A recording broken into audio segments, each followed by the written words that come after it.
going on, Kinfollk? Yeah. Welcome back to another episode of Key to the City podcast. It's your favorite cousin, Keone G, aka Mr. Key to the City.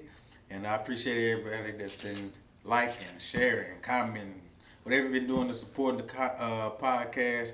I sure enough appreciate it. You didn't have to do it, but you did. Shout out to everybody in the city of Jackson, man. Lot going on in the city, good and bad. I want to send my prayers and condolences to everybody out there that's dealing with some type of loss, tragic loss due to violence. I still got faith we're going to turn this thing around. You dig that? So everybody just stay positive, keep your head up.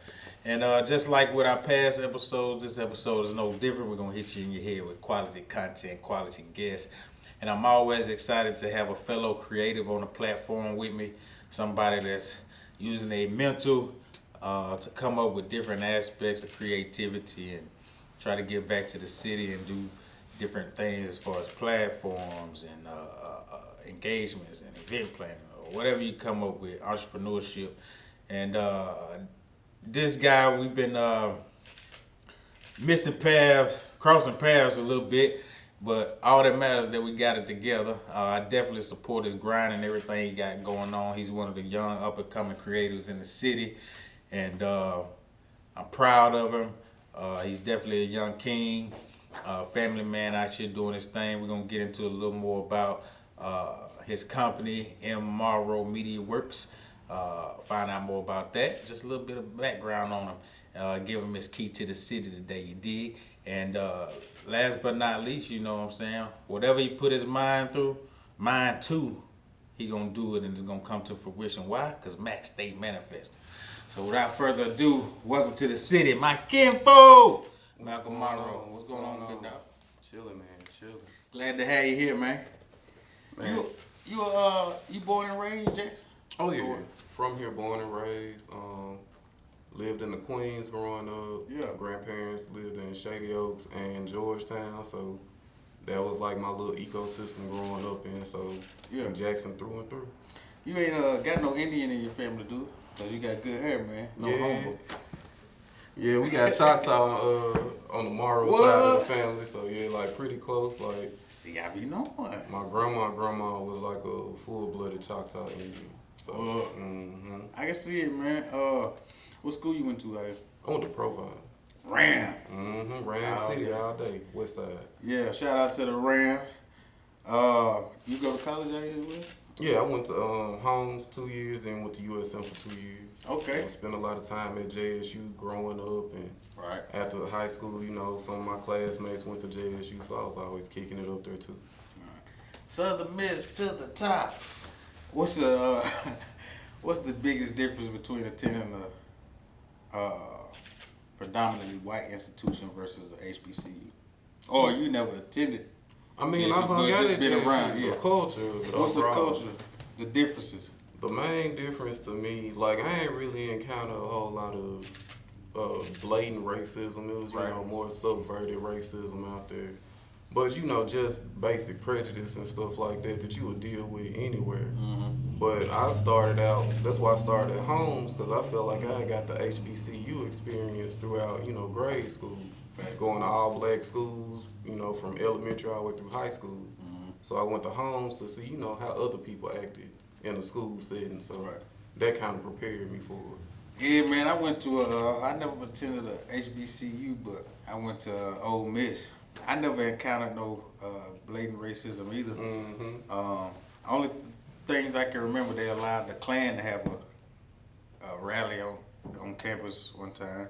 Oh, man. And I remember one incident where somebody spray painted something in our dorm, the word niggas.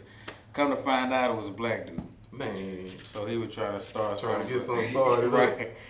But no, I ain't never had no issues. But well, I do remember that like one of the like white sororities or whatever on campus did dress up as the Cosby Showcase and did blackface. No, they did not. Like while I was there, and like when you watch Dear White People, the movie, at the end, it's like that's one of the featured like cases of blackface at like colleges throughout the United States. That particular guy? Yeah. Wow. Yep. These ain't. So how you feel about like the overall creative space in the city right now? It seems like we had a lot of digital platforms pop up in the past 2 years, especially during the pandemic.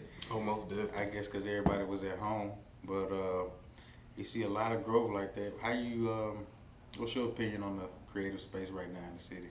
I mean, honestly, I like the fact that it's a lot more platforms that's being created for like different artists to come out and promote themselves, because that's something that the city been missing. Yeah. It's like people like to talk about how many rappers it is in Jackson, how many this, how many that, but it's like it's so many people doing it that people haven't even heard of. So it's like you never know who could be the next one to blow. So I'm glad platforms like yours and others that have popped up, you know, giving people that space to put themselves out there. What you got going on with Morrow Media Works? Man, right now just a lot of business marketing mainly, like helping out small local businesses, get themselves set up so they can, you know, make a digital footprint, and just helping them kind of plot and plan out what they want to do business wise. Yeah, because a lot of people that well, depending on the type of business, they're probably so engrossed in getting that business off the ground and going with the day-to-day operations of it. So your task would be to come in and while they're handling that, to take care of the digital marketing side. Have you already broken down like services and packages and prices and things like that? Yeah, I got a service list and everything. I'm running a special right now, so basically it's like $150. You can do a 3-service bundle, so you can pick any 3 services that I offer and get it for $150, and then that'll last for like a month. It'll be a month-long contract. So whatever services you choose, I help you out with that for that month, get you set up, and then I even show you how to do it yourself if you don't want to have me running it forever. You know? Right. That's pretty dope. And I see you. Is it important to you to attend a lot of vendor shows? Is that part of your strategy? It's something I'm kind of getting more into now. In the past, I mainly focused on, you know, like the journalism side of it. So I would just post stuff on Facebook, but I've always been a face-to-face, meeting people, shaking hands type person. Yeah. So, you know, going to these different vendor opportunities, things like that, has definitely helped me expand a lot quicker. You got some event hosting experience? I hosted one event a few years back. I did a listening party for my second Sativa Symphonics compilation. And what that is just like basically a mixtape where I get artists from throughout Mississippi and put out like a 420 theme mixtape every year. Sativa Symphonics. That sounds like something I need to be partaking in. Oh yeah. That's on Apple Music? It's on man, right now the latest one is on SoundCloud. Okay. So it's like, because you know so many different artists contributed to it, it'd be difficult to put on like a Apple Music or Spotify. Oh yeah, you know, breakdown. Dope. Key to the City podcast. We got my kinfolk Malcolm Morrow in the building with us. I kind of want to jump off on a different tangent a little bit. Okay. Seemed like it's been like a dark cloud over the city. Yeah, most definitely. In the recent months, and definitely in the recent weeks and days. Most definitely. With the death of some prominent figure in the city, and then you just the young kid being shot. Was that last night or today? Now see, that one I hadn't heard about. Yeah, ain't that right, Tweety? Yesterday. That was today? Yesterday. 14 and 15-year-old killing each other. Like,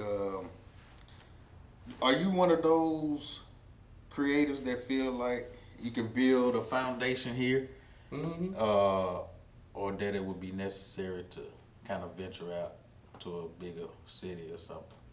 I feel like this is a great place to build a foundation, to kind of build up a fan base initially, just to kind of build your resume up, because that's essentially what I've been doing for years now, just adding stuff to my resume so I can get these bigger opportunities elsewhere. But I don't feel like you necessarily just have to move and leave altogether. Just use Jackson like a base of operations, and then, you know, just put legs on everything you do. Take it where you need to go. Because there's a lot of I mean, violence is everywhere. Mm-hmm. You really can't escape that. Mm-hmm. But I just hate to see us chop each other down so much. What do you feel like as a creative that Jackson is missing, or Mississippi as a whole is missing, that'll put us on the same wavelength as an Atlanta, a Memphis, a Houston, some of your major cities? Because we got the talent in whatever aspect you want it in, music, acting, arts, whatever we got it. But it seems like we're just a little bit off and missing something. What's your opinion on it? Connection, like those different facets of the entertainment industry connecting together. Like you got people here that work with major artists on the engineering side, and then you have various artists who could easily go to the next level with the right push, the right introductions, right connections and things. But so often those connections just don't happen. So it's like that's the main thing I think is missing. And also people not being aware of the resources available to them here in Jackson. Yeah. You know, so it's like they not connecting with those resources because they don't know those resources are here. And then in turn, those resources don't know that these artists are here, so it's just a cycle. How we break it? It take one person? Could take one person. I feel like it'll take, some type of event that brings all of these different aspects together so that people can kind of get to know who's doing what in the city. And then also give these people that do have the connections to take people to the next level, give them an opportunity to feel like they meet artists that's worth them putting that effort in. I'm thinking of a creators conference. And, I spoke to my last guest about it. Initially start off with like a meet and greet, networking type of thing. What are you doing? What are you doing? I'm doing this, I'm doing this, I'm doing this. And then just make it a annual thing, or even if you did it a quarterly thing. I think that'll definitely be dope, and it's definitely needed in the city. What's your overall goal with like your creative talent? Do you see yourself, you can really do anything with technology these days, so. My overall goal is like, it's hard for me to say because I dabble in so many different things. Like I do journalism, so I write stories. I like to write about what's going on. Write comic books with Chris Winfield. What? So me and him working on comic books, working on different stuff. Really trying to get on this YouTube wave of creating content, different types of videos talking about different topics. Just a little bit of everything. But my overall purpose for doing the stuff that I'm doing is just to show people that here in Jackson, Mississippi, we have just as much going on as a New Orleans, as a Memphis, Atlanta, whatever. Like even our nightlife is improving steadily. So, I see a lot of growth here in the city. I see a lot of potential here in the city. So I'm just trying to shine a light on it. That's my main goal. Is there a creative aspect you enjoy most? Journalism versus comics versus? Man, writing in general is what I enjoy the most. So like anytime I get to lay a story out, whether it be a creative writing story or actual article about somebody, like that's my favorite thing. Putting those pieces together and kind of like showing people what this person has done in a way that's like captivating for the reader. Any particular creators you look up to or admire their work? Man, so many. Give me 3 of them. 3, alright. One of my first, I'd say like creative inspirations would have been DJ Young Venom. Okay. Like since I was Shout out to Venom. A young kid, like I'd go to Fondren even when I was like 13, 14 to watch the hip hop shows. Venom would be there spinning, kids would be there skateboarding, so on and so forth. So it's like seeing somebody doing that kind of thing culturally in the city, like, cause I traveled a lot growing up, so I saw a lot of this going on other places, but to see it happening in my city was like mind blowing. Another person that I feel like really inspired me in the city, or just somebody I see their grind and their hustle, Flywalker. Like Okay. seeing all Yeah. the things Fly Walker has done since he was like young, Mm-hmm. working with like Currency, all these different artists, and keeping it going even now. And Definitely dope. and lastly, I would say Chokwe Lumumba Sr. Like he played a major role in inspiring me. Like he came and spoke at Provine one day, and the message he had, like basically, was you can do whatever you want to do, no matter where you from, and it kind of just stuck with me. So, and then I got the chance to do a little bit of work with him before he passed away, when he was the mayor and everything. So it was just kind of full circle. That's a dope list, man. Rest in peace to Chokwe Lumumba Sr. I still got that photo of him and Tupac together. He had some clients, boy. Man, You ever thought about doing a podcast? I did do a podcast. I had a podcast when I first started out. What you mean had? I had it. You know, it's called The Hidden Culture. It was me and my partner, my original partner, Free Will. He moved out to Texas and everything, so we haven't, you know, really worked in years or whatever. But early on with the Hood Hippie, he was like my right hand man, and we made a lot of stuff happen. But we did a podcast, interviewed a lot of dope artists, interviewed like Silas early on, Scotty ATL, Big Son, who else? Alfred Banks, just a lot of everybody like moving independently at that time early off. We had like an interview with them. So I'm definitely thinking about bringing one back and just kind of tweaking it around a little bit, kind of, you know, adding some spice to it. Yeah, I definitely want to link with Alfred Banks. I like the movement he got going. Tell us more about Hood Hippie, man. Man, I started the Hood Hippie fresh out of USM, fresh out of graduating USM. Southern Miss to the top. Once while I was at USM, before I graduated, I was writing for Dr. Boyce Watkins. No, you wouldn't. Yep, I started off interning with him. Wow. I was writing with him during when he was going after rappers. So it was like, he was shutting them down. He was getting them endorsements stashed away, the whole nine. I'd just be hitting them up. I'd be like, you know, trying to explain to him some stuff I couldn't, like the Rick Ross, Molly Island and Champagne, Lil Wayne talking about Emmett Till and stuff. I couldn't defend that, but I tried to defend Tyler the Creator initially, but it was like he was on them rappers tough at the time. So once I learned a lot working with them about how to operate on WordPress and everything. So I just took that knowledge and started my own blog pretty much. That's dope, man. What you think about WordPress, man? That's the hardest learning curve to me versus a Wix or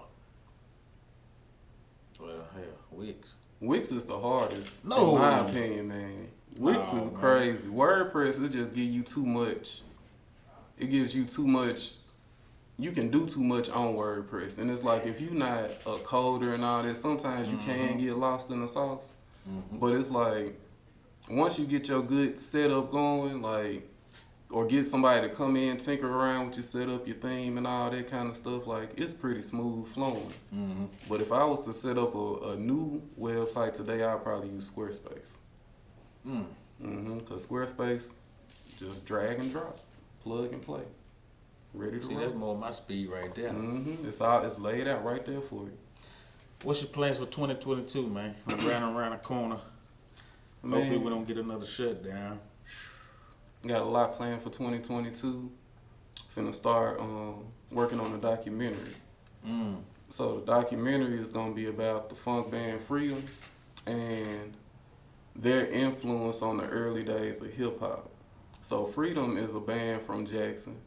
Had a lot of, you know, people that still like popular in the creative scene around here now. You got Ray Smith. You had Sheriff Victor Mason, you know, rest in peace. He was the drummer for the band. Oh, yeah. I remember that, yeah. So basically, it's going to be a documentary kind of detailing how that record ended up going up to New York and becoming like one of the most sought after records for like different DJs, like your Grandmaster Flashes, DJ Kool Herc, and how it's one of like the original samples pretty much.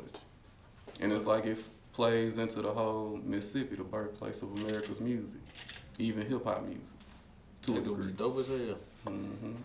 Then got Gonna do a concert series over at Concrete. A lot more articles. Shout out to my guy Keith. You know Keith like that? Oh yeah, most definitely. Okay. Yeah, I've been rocking with him for years now. Yeah, it's my college brother, man. We had some fun times, but I tell you, that's a different story. So how can my kinfolks keep up with everything you got going on, bro? Man, you can follow me on Facebook, Malcolm Morrow. You can also follow the Hood Hippie MS. You can also follow Morrow Media Works, and that way you'll be abreast of everything I got going on. Mm-hmm. Whether it's something on the small business side, something on the creative side, something on the event side, it'll all be there. You plan to be out during Jackson Indie Week? Oh, most definitely. Yeah. Like that's my time of year. Like to see what all is going on, who's doing what people been working on. You know, last year, what they got. You know, going for the start of this upcoming year. Like I never miss a Jackson Indie music. Right. It's an exciting time, man. That's really how I got started with this shit. I have 2019 Jackson Indie Music. I approached Danielle. I told her, yeah, how can I get into doing some event videography? And I was telling her about Key to the City and everything. Didn't even have shit together. I just told her what it was. Then I had dropped off, and just 3 months later I came back with something. But that's it. Then I had on the platform. So I think people just got to stay consistent in their craft and just work. That's it. Consistency is key in anything.